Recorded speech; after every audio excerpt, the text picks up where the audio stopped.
Night, the kingdom of transformation. Imagine for a moment that night is not merely the pause between two mornings, but a silent kingdom where light gently withdraws so that the human soul can return to its creative essence. When the sun sets, the outer world falls quiet, yet within, another door opens. There, the subconscious begins its unseen work, arranging, healing, and weaving together the threads of destiny. People often believe that when they sleep, they leave life behind, but in the language of the universe, sleep is a sacred ritual of rebirth.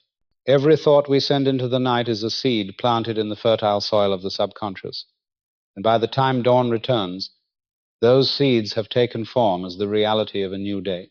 Night is not empty. It is an invisible alchemical furnace where human consciousness melts and reshapes itself into what it declares to be.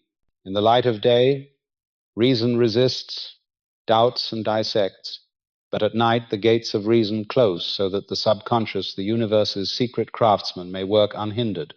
If by day our words touch only the ears, then by night each syllable and breath travels straight into the creative center of the soul. Every times I am times becomes a command carved into the foundation of reality. Asterisk, I am peace. I am abundance. I am light. Asterisk, not a plea, but a declaration. Not a wish, but a recognition of power. When we drift into sleep, in that state between waking and dreaming, the entire universe begins to move in rhythm with the frequency of that affirmation. The cells in the body, the energies in the air, even opportunities not yet born, all begin to arrange themselves to mirror the times, I am times, that has been spoken. Night is the kingdom of transformation. It listens, it remembers, it responds. And when we learn how to enter its gate, we no longer fear the dark, for we understand that darkness is simply the cradle where light is being born. So when night comes, do not merely fall asleep, return to your kingdom. Whisper your first affirmation as a secret command to the universe. Then, when the morning light returns, you will see that the world around you is only reflecting what you once whispered in the sacred silence of the night. The language of the soul. When night descends and the outer world falls into silence, an ancient language awakens from the deepest part of the human being, the language of the soul. It is not written with words or spoken with sound. It has no clear tone, for it flows as a subtle vibration through every breath, every heartbeat, every fleeting thought in the mind. In the daylight, people use the language of reason. They speak to argue, to explain, to be understood. But when night arrives and the noise of the world fades away, leaving only the stillness of the universe, that is when the soul begins to speak. It does not speak through sentences, but through the frequency of emotion, through the sincerity of the heart, and through a faith that no logic can deny. When your body relaxes, when your mind stops thinking and your breath slows, the soul opens its door to receive. Every times I am, times you whisper in that state is no longer ordinary language. It becomes a sacred code sent straight into the subconscious, where all realities are born. The soul does not understand empty words. It understands only genuine feeling. If you say times I am peace, times while still filled with worry, the subconscious hears only the worry. But if you say it with calm breath and quiet faith, every cell in your body resonates, every nerve vibrates, and your entire being becomes a song in harmony with the universe. That is the language of the soul. It is not a plea, but a recognition of your true nature. When you say times I am abundance asterisk, you are not asking the universe to bring something to you. You are declaring that abundance already lives within and is being awakened. When you say times I am light asterisk, you remind your soul that it has been light since the beginning, only covered by the clouds of fear. The language of the soul works not through logic, but through rhythm, like a song in which each word has a pulse and each breath a melody. That is why affirmations spoken in stillness hold more power than 1,000 hurried prayers. Imagine each inhale as receiving the energy of life, and each exhale as releasing every worry. In the space between those breaths, your soul is listening. Speak to it with full presence. You don't need many words, just one affirmation spoken with true feeling. When you close your eyes, place your hand over your heart and whisper times I am peace asterisk. You are sending that message to billions of cells within you. Each cell remembers, adjusts, and begins to vibrate with the frequency of peace. When you say times I am prosperity asterisk, your subconscious opens to seek and create circumstances that match that vibration, not through magic, but through the natural law of resonance. The universe always mirrors what your soul emits. So when you speak with faith, doors open. When you speak with fear, they close. The language of the soul is never rushed, it is full presence. When you speak too fast or think too much, the soul cannot hear you. But when you pause, breathe slowly, and listen to your own breath, each word becomes sacred sound, and the night remembers it. In the silence of night, there is no one left to impress, nothing left to hide, only you and your soul, two streams of energy blending into one. In that moment, your affirmation becomes truth. Let all emotions melt away and let the language of the soul speak. It needs no reason, no logic, only trust. The subconscious does not judge, right or wrong. It simply records what you repeat with the strongest feeling. If you plant belief, it blooms into miracles. If you plant worry, it reflects that worry back into your life.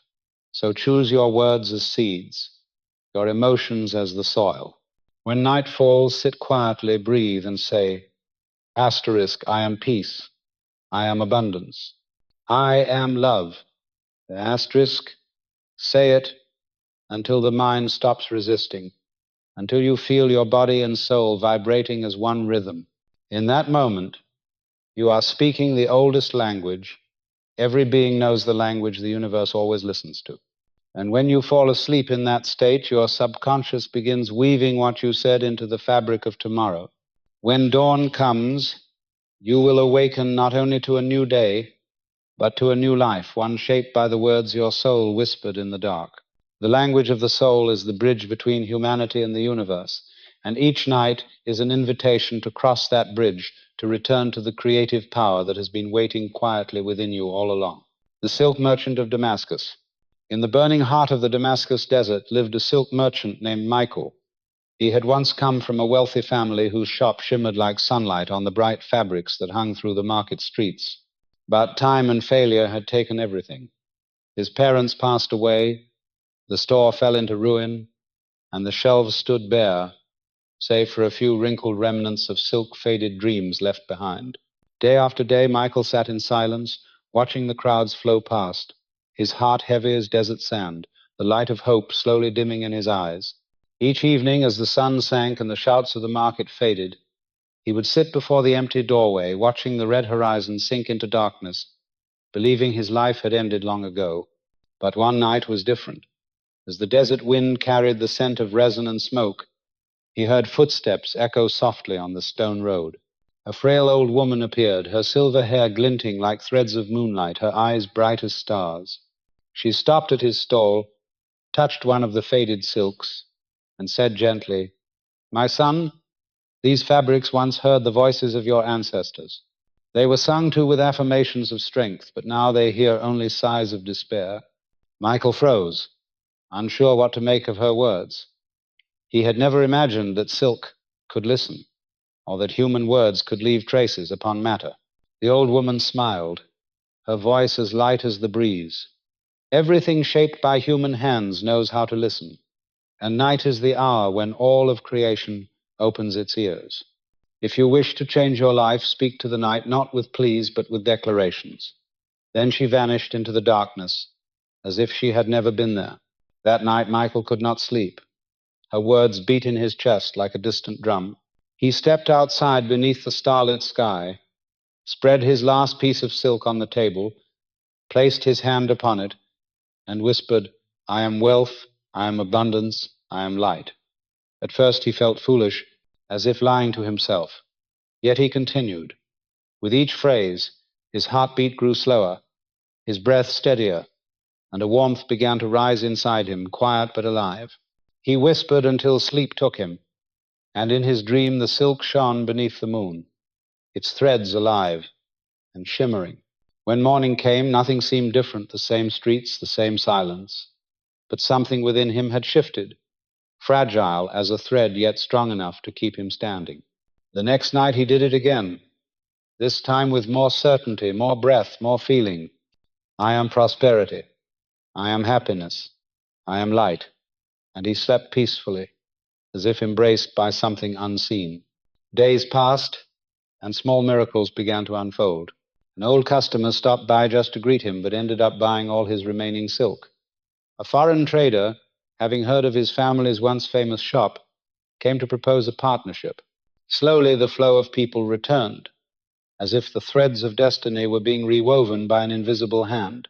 Michael realized that what he whispered into the night had not vanished, it had been heard, planted in the soil of the universe. A year later, his shop was once again the most radiant in the marketplace, filled with silk of every color, the light glimmering like a rainbow over the sand. One evening, as he folded his wares, the old woman appeared once more, not frail this time, but luminous, glowing like the moon itself. "You've learned the secret," she said. "The night is never silent. It only waits for you to speak the right words." Sophien. Michael bowed deeply, tears filling his eyes, not from sorrow, but from the realization that life never truly fades. People simply forget to tell the night what they wish to become. From then on, he kept his ritual. Each night before sleep, he laid his hand upon new silk and spoke to it, as though conversing with the universe itself. He discovered that miracles are not born from magic, but from the quiet persistence of the mind and unwavering faith in the power within. His story spread through Damascus, and people began calling him times the silk merchant of the night asterisk, believing his fabrics carried the soul of light. But Michael knew it was no enchantment, it was simply the eternal law that the subconscious always weaves according to what we plant within it through belief. Every human being, he said, owns an invisible fabric stretched across the heart, and each night is a chance to embroider upon it what they wish to become. If you stitch with fear, it will return anxiety. If you stitch with faith, it will return abundance. Night is a loyal weaver, it does not choose for you. It simply obeys the design of your words. When Michael understood this, fear and doubt left him. He knew that every time spoken in stillness adds a new thread to the tapestry of destiny. And the world of tomorrow is nothing more than the pattern we spoke into the night. The fisherman and the night sea. Along the quiet eastern shores lived a fisherman named Daniel. Unlike everyone else in the village, he never set sail during the day. While the sun glittered over the blue waters and the other boats caught the wind, Daniel would sit silently on the shore, mending his nets. People called him strange. Some mocked him. Others said he was lost in dreams. But when night came, when the moon rose and the stars began to shimmer across the waves, Daniel would push his boat into the vast, dark sea. The night ocean was still, endless, alive with a silence that breathed. In that darkness, Daniel felt something more vibrant than daylight itself, as if the whole universe was listening. One night, as his boat glided gently through the mist, the wind brought with it an unfamiliar scent of salt and burning wood. Through the silvery fog, he saw a woman seated on a rock. Her hair gleamed like threads of moonlight, and her eyes were as deep as the sea. She said, "Daniel, you cast your nets with strength, but the night sea does not listen to strength. It listens to the vibration of the heart." He asked, "Then how can I make the sea hear me?" The woman smiled softly. "Cast your net with words not spoken by the mouth, but whispered by the soul. Say within you, asterisk, I am prosperity. I am abundance. Asterisk, and the sea will answer." Then she disappeared, dissolving into the wind. That night, Daniel tried. He closed his eyes, breathed deeply, and let the net fall into the water. In his heart, he whispered, asterisk, I am prosperity. I am abundance. I am light, asterisk. The surface rippled softly, nothing more, but within him something stirred, a warmth spreading through his chest, as if the sea itself was listening. He kept whispering until he drifted into sleep. When he awoke, dawn had broken, and his net was heavy. Pulling it in, he found hundreds of silver fish glimmering in the morning light, more than anyone in the village had ever caught. From that day on, Daniel always went out at night. Each time he cast his net, he repeated his silent affirmations. The night sea never failed him. His nets were always full, and his mind grew calm and still. When the villagers asked about his secret, he simply smiled and said, The night sea hears the words of those who believe in themselves. A wealthy merchant came to question him. "Are you blessed by the god of the sea?" Daniel replied, "No, I have only learned how to speak with the night." The merchant laughed, yet something in his heart wondered, could human words truly touch the sea? The story of Daniel spread far and wide. Many tried to imitate him, but their words carried no faith, only doubt. And so the sea remained silent. They said, "It isn't real." But Daniel only smiled, for he knew the universe responds only to those who speak with belief. Years passed. Daniel became the richest man on the coast, yet he lived simply, still sailing each night. To him this was no miracle, just nature's law, as certain as the moon rising when the sky darkens. One stormy night, fierce winds drove his boat far from shore. Closing his eyes, he placed his hand on his chest and whispered, "Asterisk, I am peace. I am safe. I am the light that guides. Asterisk." The waves softened, the wind calmed, and soon he found his way home. From that night, Daniel understood that not only wealth or success, but life itself, peace, safety, love, all could be summoned from the same source, faith. He told the younger fishermen, "Each of you has your own night sea. It is your subconscious, the deepest part of your being. Every thought, every affirmation is a net you cast into it. If your net is woven with fear, it will return storms. But if it is woven with love and faith, it will bring you treasures." The night, he said, is a loyal friend. It never refuses anyone. It only reflects what is given to it. Once he understood this, Daniel no longer feared the waves, for he knew the sea moved only as his heart did. He often said, "By day we live with our eyes, by night we live with our soul, and the soul always knows the way home." Each night, as the wind brushed his hair, he would whisper, "Asterisk, I am light. I am abundance. I am peace. Asterisk." And the sea replied with the gentle sound of waves, a lullaby from the universe itself. The legend of the fisherman and the night sea lived on, reminding everyone that the subconscious is an ocean, always ready to give, as long as one knows how to speak in the language of faith.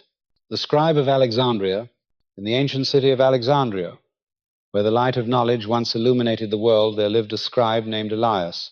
Each day he sat within the great library, surrounded by thousands of papyrus scrolls, his hands endlessly copying the words of others line after line, day after day, like a nameless shadow lost in an ocean of ink. Deep inside, he longed to write something of his own, to leave behind a trace of his soul.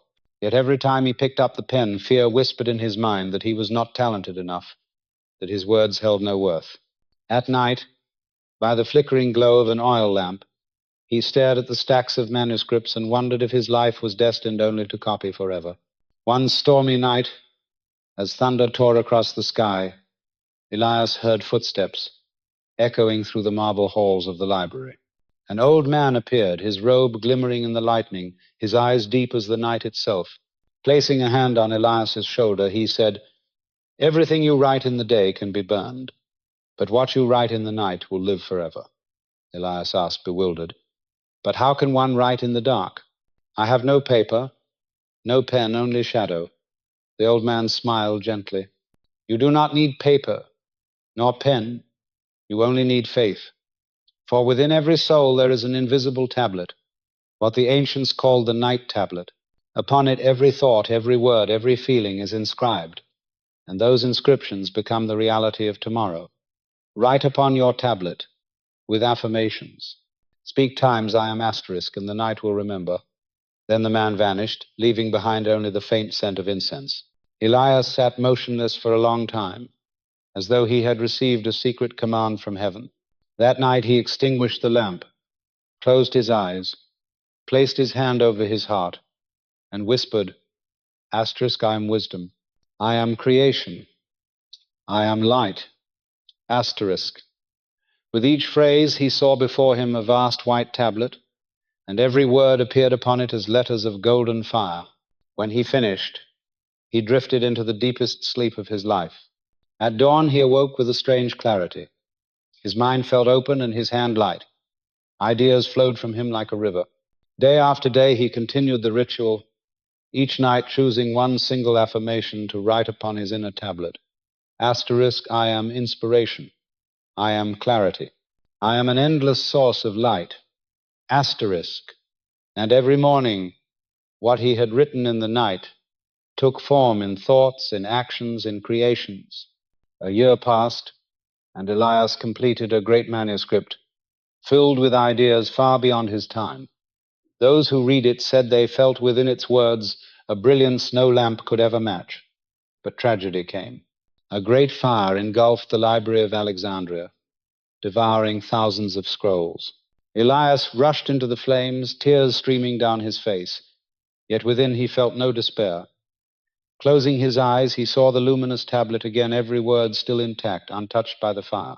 He smiled, for he knew that what he had written in the night could never be destroyed. Years later, people still spoke of his lost work, of the wisdom that somehow spread across lands, though no one had ever read the manuscript.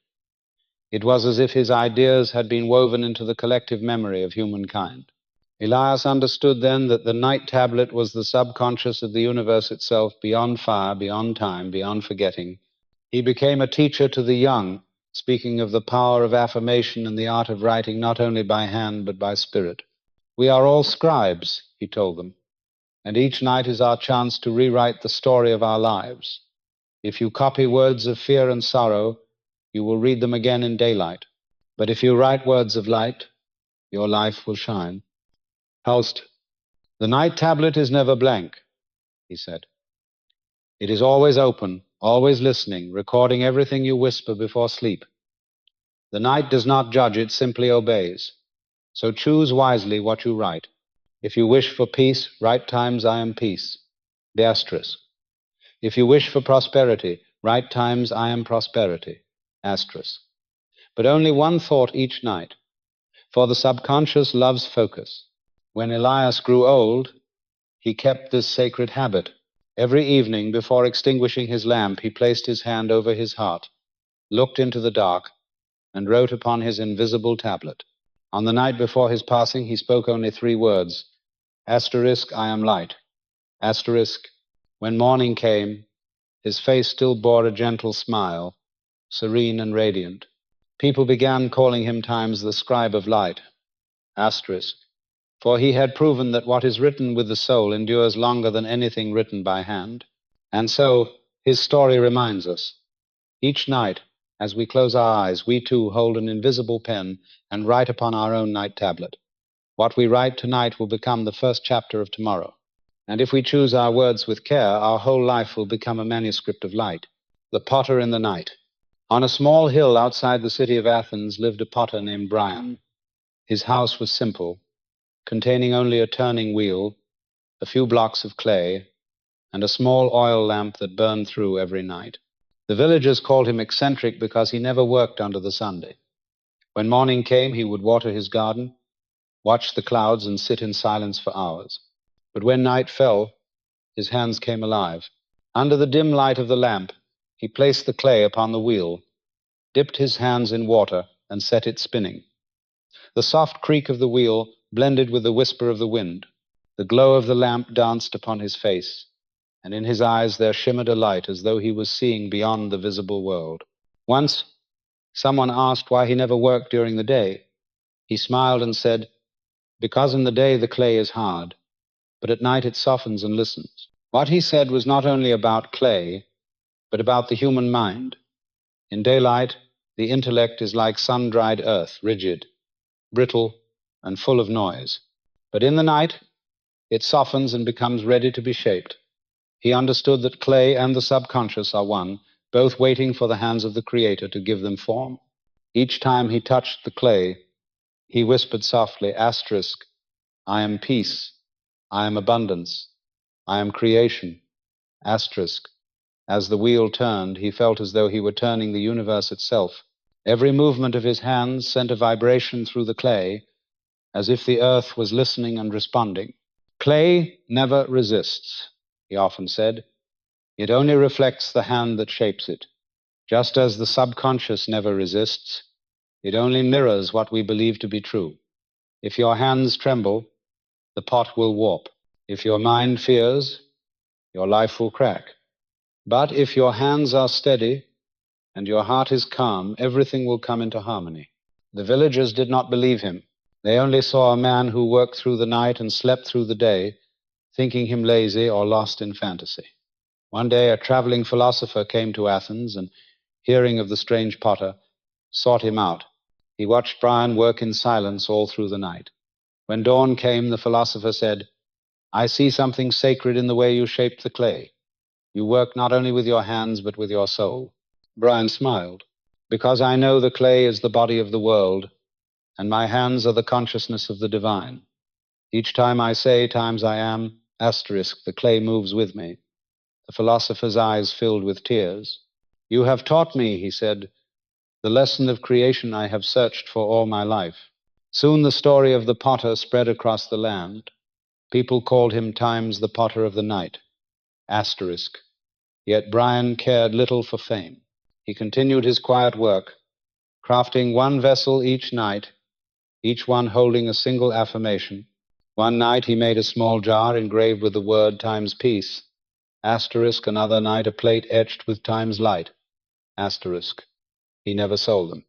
He gave them to those who were lost or weary, telling them, "Fill this with water and drink each morning, to remember that peace already lives within you." Some found healing, others found hope. They called it magic, but he knew it was simply the natural response of faith awakened. One day, a young apprentice came seeking to learn. Brian agreed and said, "You must learn to touch the clay with reverence, for the earth remembers your vibration." When the apprentice broke his first pot in fear, Brian did not scold him. He simply said, "When you tremble, the clay trembles. Try again, but this time with belief." The boy did, his hands steadier, his heart quieter, and the clay softened beneath his touch. The pot came out perfect. "Do you see?" said Brian. "The clay always obeys those who speak to it with the heart." That night the apprentice asked, "Master, what is the secret of creation?" Brian replied, "The secret is not in the wheel or in the hands, but in the words you speak as you work. If you say times I cannot, asterisk, the clay will close. If you say times I fear, asterisk, it will break. But if you say times I am, asterisk, it will listen and become what you intend." Years after Brian's passing, people entered his house and found hundreds of untouched pots. Inside each vessel were simple inscriptions. Times I am, times followed by a single quality. Peace, light, abundance, creativity, love. They called them times the prayer jars, asterisk, though in truth they were reminders that every person is a potter, and life itself is the waiting clay. If we touch life with fear, it hardens, but if we touch it with love and faith, it becomes soft and beautiful. From that time on, his words were remembered and passed down through generations. Asterisk, the world is clay, consciousness is the hand, and affirmation is the shape of what we believe. Asterisk, the night, he said, is the pottery workshop of the soul, where every human being, in silence, is molding the destiny of their own creation. The healing temple of Epidaurus. On a green hill by the ancient Greek sea stood a temple called Epidaurus, a place where people from distant lands came seeking healing. There were no loud prayers, no surgeons with knives or jars of medicine, only the scent of incense, the soft glow of light, and voices singing like the wind through olive trees. It was said that anyone who entered the temple had to sleep there for one night, and in that sleep they would meet their own soul. No one knew what the healers of Epidaurus did, only that every morning the sick awoke with brighter eyes, calmer faces, and often their pain gone as if lifted by an unseen hand. Among them was a woman named Helena. For years she had suffered from heart disease, trying every remedy without relief. Hearing of the temple's miracles, she walked hundreds of miles to reach it. When she arrived, a gentle priest led her into a white chamber. At its center was a soft bed and a single lamp glowing like a quiet star. The priest placed his hand upon her forehead and said, "Do not fear. Let the night do its work. Before you sleep, speak these words to yourself. Asterisk, I am life. I am wholeness, I am light. Asterisk. Helena obeyed. Closing her eyes, she let her body soften, her breath grow slow, and whispered, Asterisk, I am life. I am wholeness. I am light. Asterisk. Gradually she sank into deep sleep. In her dream she found herself in a vast garden filled with birdsong and flowing water. At the center shone a brilliant white light, radiant yet gentle. From the light came a voice, You have carried life within you since the beginning. Nothing is missing, nothing is broken. Only your belief has forgotten this. Now remember. When she awoke, her chest felt light, her heart steady, her tears flowing, not from pain, but from the quiet recognition of something long forgotten. She stepped outside, saw the blue sky, and felt as if she had been born anew. The priest only smiled and said, The night healed you because you allowed it to. Helena returned home and told others there was no miracle in the temple, only the listening of the subconscious and the power of faith spoken in affirmation. Her story spread, and soon many came to Epidaurus.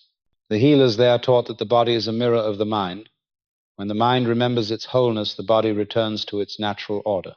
They offered no doctrine, only guidance. Sleep in peace, breathe slowly, and speak to yourself in the language of the soul. In the silence of night, the subconscious receives those words and begins to restore each cell, each heartbeat, each breath. A paralyzed farmer slept one night in the temple and walked the next morning. A mute child dreamed of singing and awoke with a voice. None could explain it, yet all shared one thing: they had slept in faith.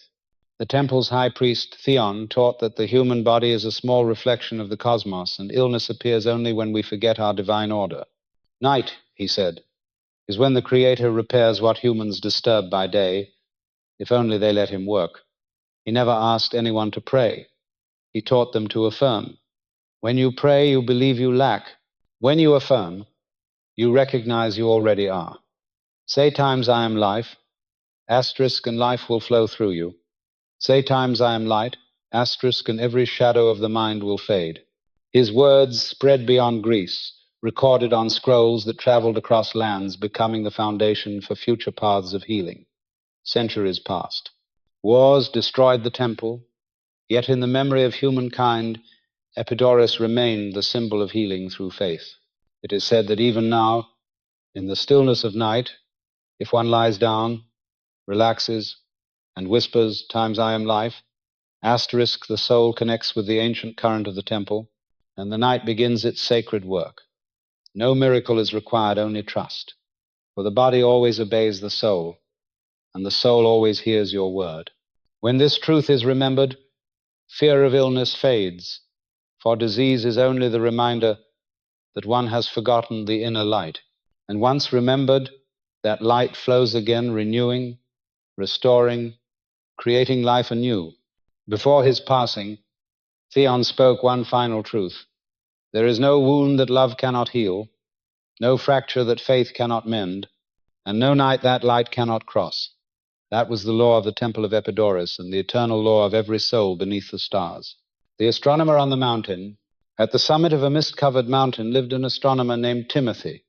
He had spent many years there with only a telescope, a few notebooks, and a small oil lamp that burned softly through the night.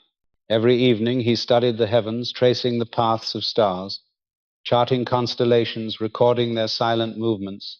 Yet the more he observed, the more he discovered a deeper stillness beyond all motion, a vast quiet that held everything together. In that silence he sensed an invisible rhythm, a sacred order guiding all things. The universe is never chaotic, he said. It only reflects the mind of the one who observes it. When a man's heart is in disorder, even the stars seem restless. But when his heart is still, all things return to their perfect orbit. Timothy did not study only the sky above, but also the sky within the inner firmament, where thoughts and emotions moved like planets, sometimes bright, sometimes shadowed. One night, while writing, he saw a great streak of light tear across the heavens like a falling star. In that instant, he heard a gentle voice within, asterisk, look above, but also look within. for the outer sky is only the mirror of the inner one.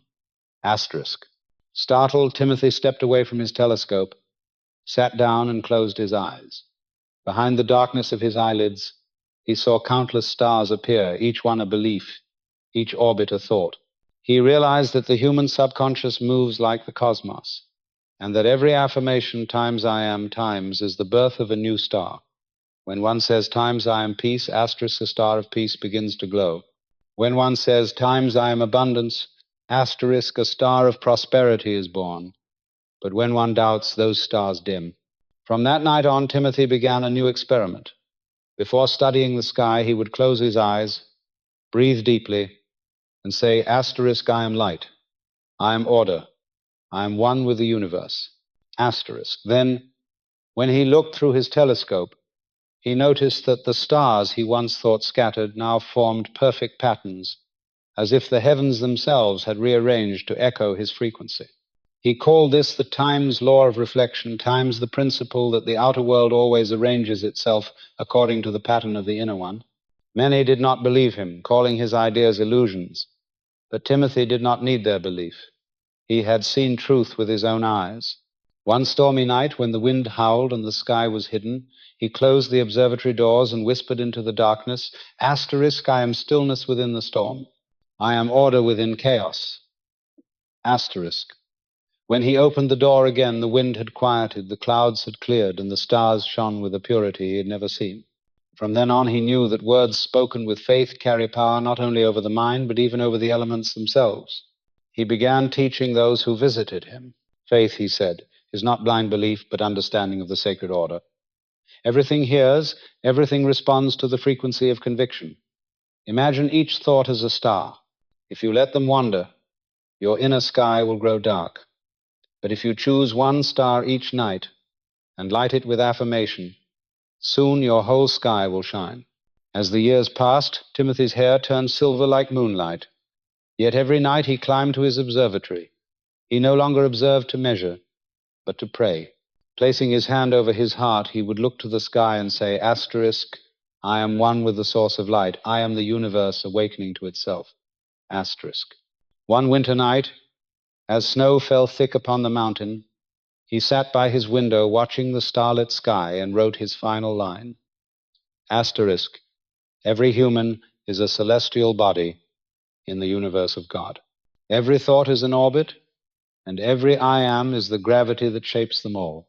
Asterisk. The next morning they found him seated peacefully, eyes lifted toward the heavens, a faint smile on his lips.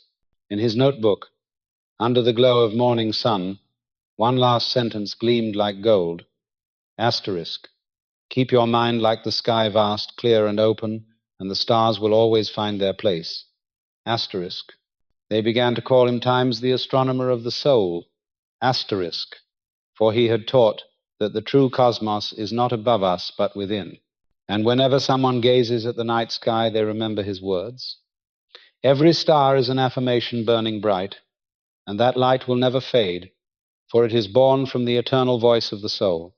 The baker of the night. At the edge of a small village nestled in a Greek valley stood a little bakery that filled the air each morning with the soft fragrance of freshly baked bread. Its keeper was a woman named Stephanie, her hair already silver, though her eyes were gentle and deep as still water. Unlike other bakers, she never worked by day. When the village slept, she would light her fire, mix her dough, knead it with slow rhythm, and let the oven warm the silence. Villagers often saw smoke rising from her chimney at midnight and whispered that she was strange, yet none could deny that her bread was different, softer, sweeter, carrying a warmth that comforted the heart. When asked her secret, she simply smiled and said, the secret is the night. Night is the hour of miracles. It is when the dough rises, when fire listens, and when the heart grows quiet enough to hear the voice of the soul. And she said that when kneading, she always whispered affirmations. Asterisk, I am abundance, I am happiness, I am life unfolding. Asterisk. Each press of her palms felt like touching the heartbeat of the universe. And when she placed the dough into the oven, she murmured, asterisk, rise as faith rises, expand as light within the heart. Asterisk. Then she would extinguish the lamp, let the oven hum softly, and go to rest. By morning the loaves were always perfect round, golden, fragrant as blessings. One night, a hungry orphan boy knocked on her door. Stephanie handed him a piece of warm bread and said, "Eat, my child. This bread carries a blessing." The boy asked, "What kind of blessing?" She smiled, "That you will remember you are light, no matter how dark the night becomes." He ate and began to cry, saying it was the first time in his life he no longer felt afraid. He stayed and learned her craft. Stephanie taught him not only how to bake, but how to speak to the dough, as if speaking to his own soul. "Dough is like the subconscious," she said. "If you speak to it with fear, it hardens. If you speak with trust, it rises." Each night they worked side by side, whispering affirmations as they needed. The boy learned that fire never needs to rage, it only needs to stay warm, just as faith never needs to shout, it only needs to endure. One night the oven broke, the dough would not rise, and the village waited with empty baskets. The boy panicked, but Stephanie only smiled. The night is not lost. We are simply asked to learn patience. Faith is like dough. It cannot rise before its time. Never doubt halfway through, for doubt is the cold wind that puts out the fire. She relit the oven, laid her hands on the cool dough, and whispered, "Asterisk, I am vitality. I am warmth. I am the flame reborn." Asterisk. Moments later, a gentle aroma filled the air. The dough swelled, and the bread turned golden once more. "You see," she said softly, "everything lives again when touched by faith." From that night, the boy understood that to bake is to live both require patience and trust. Years passed. Stephanie grew old, and the boy became a man, taking over the bakery in her wisdom. On her final night, she said to him, "Remember, never bake with haste. Never rush the fire of your own life. Let the night teach you patience, for everything that rises begins in darkness." By dawn, she was gone, her face serene. In her hand rested a small piece of warm bread, a symbol of faith that never cooled. Each morning thereafter, the aroma from the young man's oven was as fragrant as before, but now those who ate his bread felt a strange peace, as though an invisible blessing dissolved upon their tongues. When asked, he simply said, "This is the bread of faith, bread that rose in the night, carrying the warmth of a soul." Stephanie's teaching became a parable whispered through generations that every life is its own oven. By day we labor and worry, but at night, when the mind grows still, the yeast of faith begins to rise. If we feed it fear, the bread will be dry and bitter. But if we feed it affirmation and love, dawn will bring sweetness and light. So in that little valley, whenever someone despaired, they remembered her words. Asterisk, do not lose hope. Let the night do its work, for the night never betrays those who trust it. Asterisk, the gardener of the night. At the edge of an ancient city, there was a garden known as the Garden of the Night, for its caretaker appeared only beneath the moon. No one knew his true name. They simply called him Times, the secret gardener. Asterisk. It was said that he did nothing during the day, but when darkness fell and the world slept, he would walk into the garden carrying a small sack of seeds, an old shovel, and a dim oil lamp. He planted nothing extraordinary, just dug small holes, placed each seed gently into the soil, covered it with earth, and sat quietly for a while, as though listening to something only he could hear. When asked what he was planting, he smiled and said, "I plant words." People laughed, thinking him mad, but he replied, "The earth doesn't need human language. It understands the energy of belief." He explained that every seed we plant in our minds is just like a seed in the ground. If we say times, "I am peace, I am abundance, I am light," asterisk, those are good seeds that grow into the fruits of happiness. But if we say times, "I am fear, I am failure, I am nothing," asterisk, soon enough, we will see those very weeds sprout throughout our lives. People began visiting him to watch. Yet every night he did the same dig, sow, listen, and leave. One evening, a desperate man came to the garden. He had lost his job, his family, and his hope. "I have nothing left to plant," he said. "My soil is only stone." The gardener placed a hand on his shoulder and whispered, "The soil is dry only when the sower is afraid. Let me show you." He gave the man a seed and said, "Close your eyes and speak, asterisk, I'm a new beginning, asterisk. Then place the seed in the earth." The man obeyed. In that silence, he felt a warmth spread from his palms. That night he went home lighter, and the next morning, for the first time in months, he smiled. From then on, he returned each night not to grow plants, but to learn how to sow thoughts. Something inside him began to bloom again. He found faith, found life, and soon new opportunities appeared. The gardener's plot became a place where people came when they were lost. He taught them that night is the time for planting, while day is only for harvest. "Do not expect flowers," he said, "if last night you only sowed complaints. Do not expect peace if your words were fear. The subconscious is the most loyal soil in the universe. It does not judge. It only nurtures what is given. So be careful what you speak before you sleep, for every word is a seed falling into the garden of your soul." One evening, a child asked, "How will I know when the seed will grow?" The gardener laughed. "When you stop digging to check if it has." The boy frowned, and he explained, "Faith means not needing proof.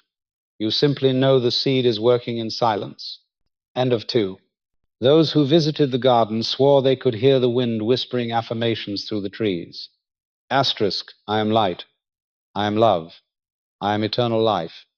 Asterisk, no one could tell who spoke, yet all felt an inexplicable peace. When asked why he only worked at night, he replied, "Because night is the only time quiet enough to hear the voice of God. By day, people speak too much. At night, the soul speaks." Years later, the secret gardener vanished. No one knew where he went. The garden, however, remained miraculously alive, flowers in every season, fruit in every corner. On the patch of ground where he used to sit, people found a small wooden sign engraved with the words, asterisk, "Do not ask the soil when it will bloom.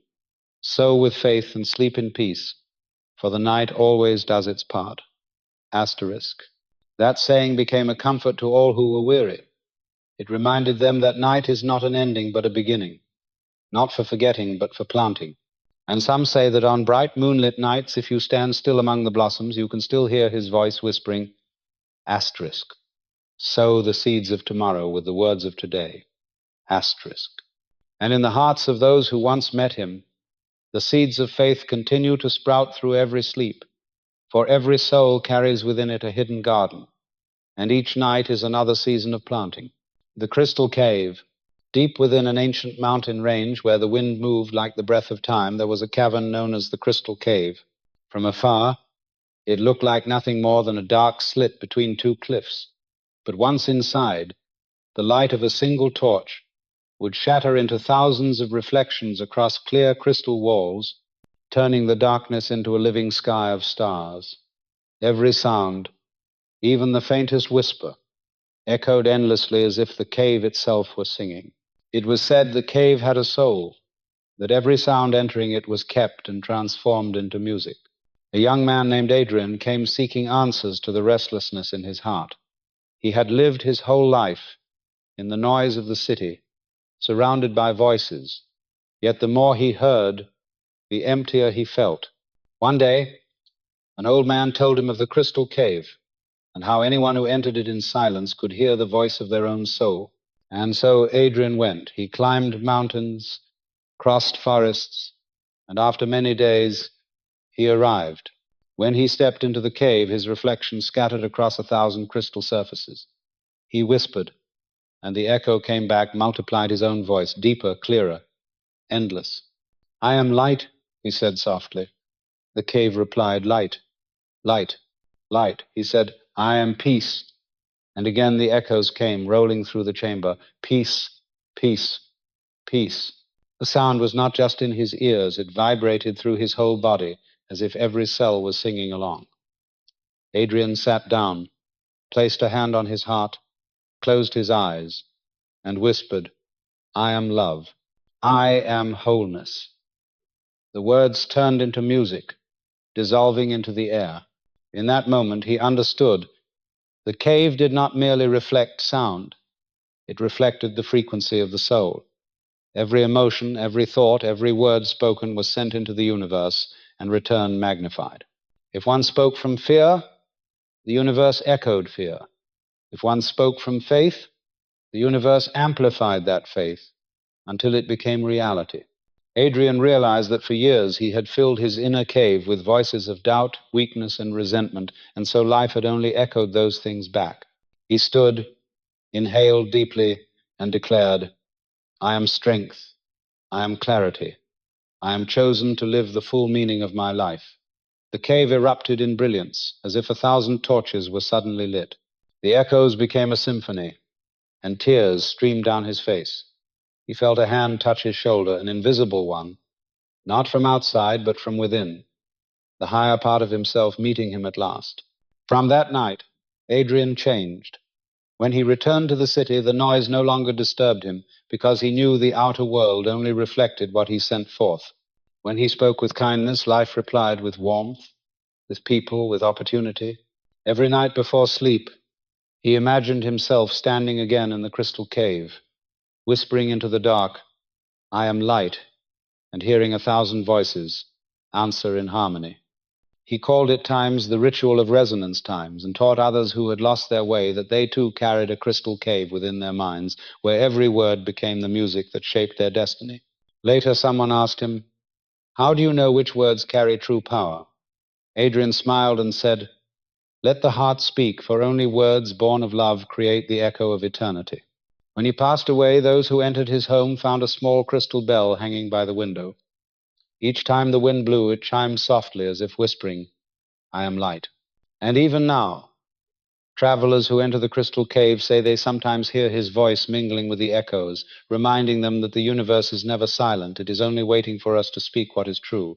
When one understands this, fear and complaint fall away, for they see that life only returns what they have spoken, and that words, when spoken from faith, can turn the whole world into a symphony of light. The golden ratio. Within the treasury of human knowledge, there exists a number long regarded as the divine signature of the universe, the golden ratio. It is not confined to grand architecture or art alone, but breathes in every pulse of nature, in every strand of DNA, in the spiral of shells, in petals of flowers, and in the proportions of the human form. It is the perfect harmony between contrast and unity, expansion and contraction, order and creation. The ancient Greeks called it times the proportion of God asterisk, for all things aligned with it possess a beauty so balanced that the human mind falls silent before it. There was once a philosopher named Arian who devoted his life to the study of sacred geometry. He believed that the golden ratio was not only a law of physics, but the code of the soul itself. He taught that when the human mind arranges thoughts, emotions, and actions according to this divine proportion, life becomes balanced, serene, and radiant. He would draw spirals in the sand, point to their center, and say, "This is the first thought, the seed of belief." Each expanding curve is the unfolding of consciousness. Yet all follow the same ratio, for the universe despises disorder. One night, while meditating in the temple, Arian perceived something extraordinary.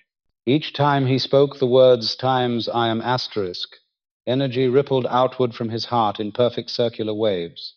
When his faith remained steady, the waves expanded evenly, forming a flawless spiral of light. He understood then that every affirmation begins a new spiral within the soul, and that when repeated with love and certainty, life unfolds along that divine geometry without deviation. From then on, he taught his students that instead of praying from fear, they should affirm with trust, for faith does not beg, it knows. "Do not search for God beyond the stars," he said. "Find the golden ratio within your heartbeat, for the heart also moves by that law, contracting and expanding, receiving and giving, inhaling and exhaling, always in balance." One day a student asked, "How do I know when my life has fallen out of alignment with the golden ratio?" Arian smiled. When you feel weary, when you strive but find no peace, your mind has lost its symmetry, like a distorted spiral. Stop. Breathe. Say times I am light, I am peace, I am order, asterisk, and let that vibration restore the pattern within. The student did as told, and within days life began to flow more harmoniously. Relationships softened, decisions felt guided, and his heart grew calm. He understood that the golden ratio was not distant or abstract, but the natural rhythm of the soul. Aryan often said, "The universe mirrors the mind. When your inner world arranges itself in divine order, the outer world reflects that harmony." At night, he would gaze at the Milky Way, its immense spiral stretching across the heavens, and smile, knowing that the spirals within his heart moved in perfect resonance with the spirals of the cosmos. In his later years, he wrote in his journal, "The golden ratio is a reminder that everything unfolds in its own time, like a flower opening petal by petal, like faith growing quietly. Those who rush break the symmetry, but those who wait will witness the miracle." He called at times the law of sacred expansion, asterisk. Every creation begins as a seed of awareness, and when nurtured by faith, it expands infinitely without losing balance. When Aryan passed away, his students found on his table an unfinished spiral drawn in gold ink, and beneath it these words, asterisk, human beings are works still unfolding, and every affirmation is another curve of God's spiral. Asterisk, his disciples carried on his teaching, saying, "If you wish for harmony in your life, do not try to arrange the world, arrange your mind." Each night before sleep, they whispered simple affirmations, times I am light, I am love, I am order, times, and fell into rest with gratitude.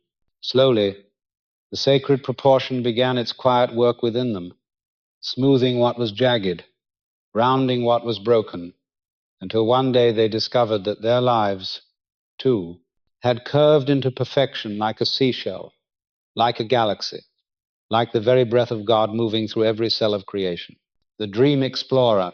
In an ancient land veiled in mist, there lived a man named Arvel, known as the dream explorer. He did not travel by horse or ship, but by the vast expanse of his own mind. Each night he entered the world of sleep as one would step through a gate into another continent. He believed that dreams were not illusions, but maps of the soul, containing the traces of the past, the pathways of the present, and the whispers of the future. In his youth, Arvel had feared the dark, the night, and the strange dreams that left him waking in cold sweat. But one night, in a dream, he met an old teacher whose eyes glowed like stars. The teacher said, "You are running from your own mind. Learn to walk into it, for within it lies the treasure you seek." When Arvel awoke, he realized that every image in a dream carried its own language, every symbol a message. From that day, he began to record his dreams, sketching the scenes, noting every emotion. Over time, he discovered that the dreams connected like puzzle pieces, forming a single map. In one dream, he crossed a bridge of light. In another, the bridge led him to a temple with a golden spring. When he pieced them together, he understood that his soul had been guiding him all along. He called at times the map of the night. Arvel taught that every person carries a private dream world, and when one learns to listen, they can find answers to waking life within it. He said, "If during the day you ask a question, and at night you fall asleep in silence, the subconscious will answer you in images, sensations, or sounds. That is how God speaks without words." When a student asked, "How can I hear that voice?" Arvel replied, "Sleep with intention, not with exhaustion. Before you close your eyes, whisper asterisk. Tonight I open my mind. I am ready to listen. Asterisk. And when you dream, do not try to understand, feel. Upon waking, write it down, for the dream is the hidden language of the soul, teaching what reason cannot." Many came to him with their strange dreams. Some saw snakes, others water. Some found themselves flying across endless skies. Arvel never told them what was right or wrong. He only asked, "How did it make you feel?" For he knew that emotion was the compass of the dream world, the map to truth. One night, he dreamed of standing at the edge of a dark abyss. Before him stretched a bridge of light. The old teacher appeared again and said, Step forward." Arvel hesitated, but then closed his eyes and walked. When he opened them, he stood in a radiant garden filled with smiling faces, people he had known throughout his life. They said, "We never left. We only changed places within your mind." He awoke with tears on his face, realizing that dreams were not separate from life, but the deeper layer of it. From that day, he no longer feared the dark or the dream. He welcomed sleep as others welcome the dawn. He wrote, "When we learn to travel through dreams, we cease to be the ones led, we become the ones who lead. For in that world, all limits dissolve. We can heal, create, meet those we have lost, and find the answers our waking minds cannot reach." One day, Arvel told his students, "Each night we attend the school of the soul, but most people sleep through the lessons." When he grew old, someone asked, "Do you still dream?" He smiled and said, "I do not dream anymore, for now I live inside the dream itself." Years later, when he passed away, people entered his chamber and found hundreds of scrolls, each one a fragment of his dream map, all connecting perfectly into a great circle. On the final scroll was written, "Asterisk, there is no boundary between dream and reality, only different degrees of awakening. Whoever understands this lives twice, once with open eyes and once with closed." Asterisk. From then on, they call him times the explorer of the soul. Asterisk. The man who proved that night is not a place for sleep alone, but a realm where one remembers their divine essence. The alchemist of fragrance. In an ancient city of white stone, where the wind carried the scent of incense and distant temple bells, there lived a woman named Lyra, known as the alchemist of fragrance. She did not create perfumes to sell, nor scents to seduce, but aromas that could open the gates of the soul. In her small room, filled with soft light and drifting smoke, stood hundreds of glass vials containing drops of precious oils, each one a silent note in an invisible symphony. Lyra believed that fragrance was the oldest language in the world, speaking directly to the subconscious without needing the mind's translation. A single drop could make a person cry. Another could make them laugh. Another could awaken a memory buried for decades. She taught that every soul carries its own scent, and when one finds it, healing begins. Each night before sleep, she lit a small bowl of incense and whispered, "I am stillness, I am love, I am light." She let the smoke swirl through the room, merging with her breath, sinking deep into her body. To her students, she said, "When you combine affirmation with fragrance, you send the strongest signal to your subconscious, because scent not only touches the senses, it travels straight to the heart of emotion, where the oldest memories are kept." One evening, a broken man came to her door, eyes dim, spirit hollow. He said his life had collapsed, his work, his family, his faith. Lyra did not console or explain. She placed a few drops of jasmine oil onto his palms and said gently, "Breathe in and repeat after me. I am reborn."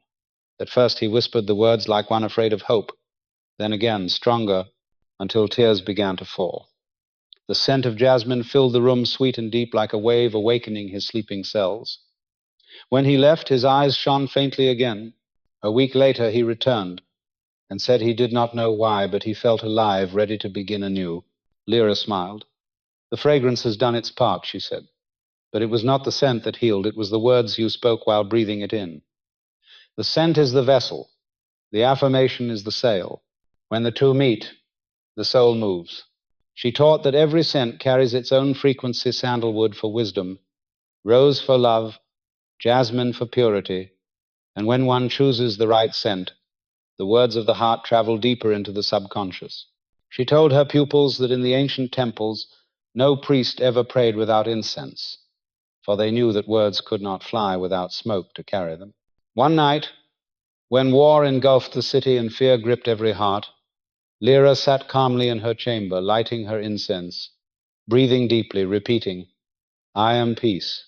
By morning, when the flames and chaos had passed, her home stood untouched amidst the ruins. People called it a miracle, but she only said, "True peace is the fragrance that cannot burn." She lived to an old age in quiet grace, and when she passed, the scent from her room drifted through the alleys for 7 days. Those who walked by felt their hearts soften. Some wept without knowing why. Her students continued her work, calling at times the art of breath and fragrance. Asterisk. They taught that every night before sleep, one needs only a breath of scent, a single affirmation, and one deep inhalation that is enough to cleanse the soul. They said, when you breathe in and say, asterisk, I am light, asterisk, the scent enters your blood. Your blood carries the vibration of that belief through your heart, your brain, your whole being, and the night completes the rest. From then on, wherever incense smoke rose, people remembered Lyra, the woman who turned drops of oil into instruments of spirit. They would say, if ever you feel sorrow, light a stick of incense, breathe deeply and whisper, asterisk, I am love, asterisk. Then let the scent do its work. For fragrance is not merely smoke, it is the invisible language of God, a reminder that in every breath, a miracle is waiting to be remembered. The North Star and the lighthouse. On the northern seas, where the fog lay thick and the waves never rested, there lived a sailor named Orion. He had spent his whole life on the ocean, steering through countless storms and memorizing every star that shimmered above the night's horizon. Yet one night, when a furious tempest rose, even his seasoned heart faltered. Rain fell like walls of water, wind howled like 1,000 beasts, the sky turned black, and the North Star, his trusted guide, disappeared. The ship lurched violently as waves crashed over the deck. His crew shouted in fear. Orion gripped the wheel with trembling hands, his pulse beating like thunder. Never had the night felt so endless, so absolute. In that chaos, a memory surfaced, the voice of Helena, his late wife, soft as sea breeze. When the storm comes, don't look out to the sea, look within. Inside you is a North Star that never fades. He closed his eyes amid the roar of the wind, placed a hand over his heart, and whispered, I am light, I am peace, I am direction. With each repetition, his breath steadied, his mind grew still, and within that stillness, he saw her standing beside a lighthouse, its beams sweeping across the waves, slicing through the storm, showing him the way home. He opened his eyes and, through the mist, saw a faint glimmer on the horizon. Small, distant, but real. He turned the ship toward that light. The waves still rose high, but fear no longer ruled him. When dawn broke, the sky cleared, the sea softened, and the North Star returned, shining bright above the calm horizon. Orion knew he was home. From that day forward, he no longer feared the dark. He told every sailor he met that true light was not in the sky, but in the heart, that the North Star within us shines brighter than any star above. Whenever he trained new sailors, he said, if you lose your way, stop. Close your eyes. Say, asterisk, I am light, I am direction. Asterisk, then let silence steer you. Oh, once a young sailor asked, if the star within us is so bright, why do people still get lost? Orion smiled. Because they forget to look at it. They search for light outside and forget the one that's been shining inside all along. Years later, his hair turned silver like sea foam. Orion returned to his homeland and built a small lighthouse on the cliffs. He named it Helena. Each night he lit its lamp not to guide ships, but to remind himself that love and faith never die. The villagers said that during storms, when every other beacon was swallowed by wind and rain, the light of Helena still burned soft, unwavering, like a living heartbeat. When asked his secret, Orion replied, I don't burn oil, I burn faith. When he passed away, they buried him beneath that lighthouse. On that very night, a new star appeared in the sky, gleaming unusually bright above the coast. The sailors called it times Orion's star. Asterisk. From then on, whenever someone lost their way at sea, they looked up and remembered the map is not in the waves, but in the heart. And it is said that if one night you feel lost in life's vast ocean, stop, place your hand over your chest, breathe deeply, and whisper, asterisk, I am light. I am direction, asterisk, Then let your heart show you the way. For the true North Star has never vanished, it only hides until you remember that you too are shining. The eternal dance. In a faraway land where the desert met the sea, there lived a wanderer named Case. He had no home, no possessions, only a walking stick, a small drum, and feet that never tired. Every evening when the sun sank behind the dunes, he would beat his drum and dance upon the golden sand, as though attending a sacred ceremony meant only for him. People called him the madman of the wind, yet anyone who witnessed his dance felt something divine move within them, as if the earth itself was breathing in rhythm with him. One night, beneath the full moon, a scholar came to find him. "Kais," the scholar asked, "you have nothing in this world but sand and wind. Why are you so happy?" Kais smiled, tapped the drum softly, and said, "Because I have learned that life is a dance, and I am the dancer, the drum, the music, and the witness, all of it is me."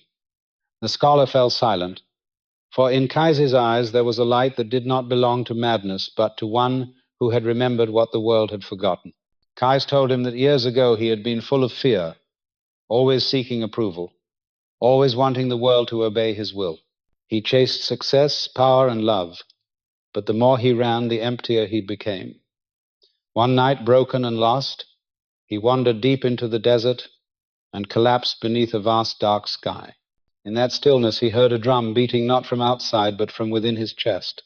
Steady, warm, unwavering. He realized it was the rhythm of his own heart, the primal drum of life itself. He sat up, began to tap along with it, slowly at first, then faster, until his tears fell, not from sorrow, but from the sudden knowing that he had never truly lived. From that night, he became a traveler of the spirit, moving from village to village, teaching people to dance in silence, not to outer music, but to the rhythm of their own hearts. Every soul, he said, has its own beat. It is the voice of your spirit. When you hear it, you will know where to go, what to do, and who to be. Someone once asked him the name of his dance. He answered, "It is called Times I Am, asterisk. Every step I take is an affirmation. I am, I exist, I create, I live." When you move in that rhythm, you are no longer pulled by the past or pushed by the future. You stand in the present, and the present is eternal. One day, Kais arrived at a village drowned in grief. The harvest had failed, sickness had spread, and the people's heads hung low. He walked into the square, began to beat his drum and dance. The villagers grew angry, calling him insane. But then a child laughed, then another, and soon the crowd began to clap. The drum beat became the heartbeat of the village, and by morning something inside them had changed. They began to work again, to hope again. Wherever Kais went, life seemed to bloom anew, yet he took no credit. "I heal no one," he said. "I only remind them that they are already alive." Something. In his old age, he returned to the desert where he had once fallen, sat watching the sun sink into waves of sand that shimmered like a million tiny lights. "I have searched the world for God," he said softly, "and at last I see that he has always been here in every heartbeat, every breath, every step." He struck his drum one final time, slowly, then stopped, smiling as the wind rose. They say that when Kais drew his last breath, the desert wind swirled around him, forming a great dance of sand that lasted through the night. By morning he was gone. Only his drum remained, resting in the dunes beside footprints etched into the earth, stretching all the way to the horizon. Travelers say that on nights when the wind howls across the desert, they still hear a deep, steady rhythm, the echo of his drum, reminding them that the dance of life never ends. And so it became known as Time's the eternal dance. Asterisk, people whispered that with every heartbeat, God is dancing within us. And if you listen deeply enough, you will realize you are not merely watching the dance, you are the dance, the rhythm of infinity itself. So tell me, when your heart beats, do you hear fear, or do you hear the dance of life? Are you standing at the edge, or have you stepped into the eternal rhythm that has been calling your name all along?